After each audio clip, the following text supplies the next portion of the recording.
Hi everyone, this video is going to show you how to use quotes in your essay. So let's look at the PowerPoint. The very first step to quoting in your essay is to read.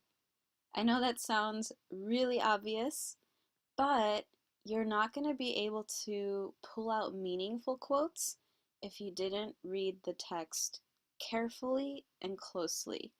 So make sure to keep up with those reading logs. Next, annotating. By annotating while you are reading, you are marking up important passages in the text. This is going to make it a lot easier for you to go back and pick out the quotes that you want to use. Can you imagine if you didn't annotate at all? Now that you're looking for a quote, you have no notes, no highlighting, so it's going to be really hard for you to locate that one sentence that you really liked. Whether you agree or disagree with the author, you still have to use quotes to support your position, and we could talk a little bit more about that in class, but just keep that in mind. Now, this is what the format of a quote looks like, the very basic format. First, you start off with a signal phrase. That is this over here, the text in red, Rebecca Cox claims. This lets your reader know, hey, a quote is coming. So you always have to introduce your quotes with a signal phrase. After the phrase comes a comma, and then open quotation. You give the quote exactly as it appears in the text. So make sure that you're copying this down word for word. You're going to close the quotation mark. Tell the reader what page they could find this on. Notice that it's just the number. There's no P, there's no PG, just the number on its own. And at the end of absolutely everything is a period. That's the only punctuation mark that you have. Okay. On the side here, what I've given you are other verbs that you can use in your signal phrase. So make sure to copy some of these down in your notes so you have a variety of words to make your writing a little bit more interesting. After you give the quote, you need to make a connection. This is so important.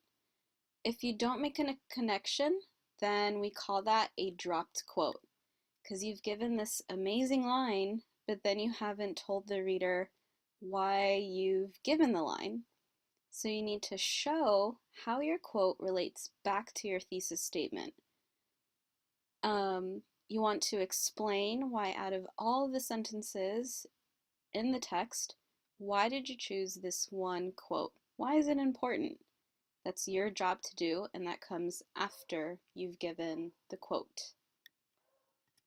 To summarize the 3 things that you have to do every time you quote, you can use the sandwich method. Remember, you have to introduce the quote with a signal phrase, give the quote and include the page number, and last and most importantly, explain how the quote relates to your argument. In the next slide, we will see an example. I want you to hit the pause button and locate the signal phrase, the quote, the page number, and the explanation. So go ahead and click pause. Identify those things in the sample body paragraph, and then click play whenever you're ready. Some tips on how to quote effectively. Number 1, only use a quote that supports your argument. In other words, don't quote what you could paraphrase or summarize yourself. If you just want to tell what's happened, or you want to give a summary of the plot, you can do that in your own words. There's no need to quote. Also, use just what you need. If there's a long quote, but you only want a snippet, you could just use the piece that you want. And lastly, a good rule of thumb, the length of your quote should be matched by the length of the explanation. So if your quote is 2 lines in your essay, then your explanation of why that quote is important to your argument should also be 2 lines. And that way you get a really nice balance. We looked at the basic quote. Now we're going to look at a couple of other quotes, like the block quote. If you have more than 4 lines of text, this is the format that you'd want to use. It still has a lot of the same elements, it's just formatted a little bit differently. So you see that we still have our signal phrase, Lisa Delpit suggests, then we have a colon. The block quote is indented 1 inch from the margin. You'll see the period comes at the end of the quote, and then we get the page number. So make sure to check this video out again if you need to use a block quote in your essay. Next are indirect quotes. Sometimes we want to use a quote that has already been quoted within the text. So we're quoting a quote.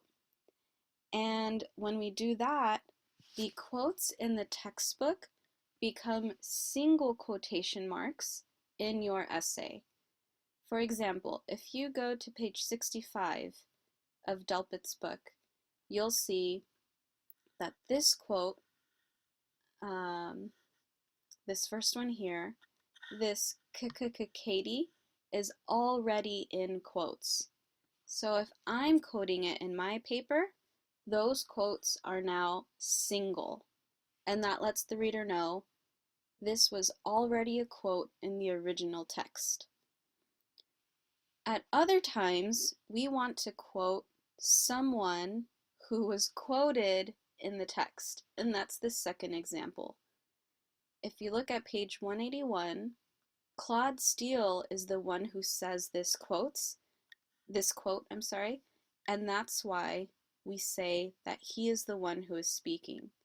Claude Steele claims, "A psychic defense takes over. The black student disidentifies with achievement." To let our reader know where we found this quote, we say QTD in Delpit 181. And that way, they know that we found this quote in Delpit's book on page 181. The last type of quote that we will look at are modified quotes. Sometimes we need to change up the quote to clarify, and that's what we've done here. In the original quote, you'll see that it says, "When she treated them as scholars, they behaved like scholars."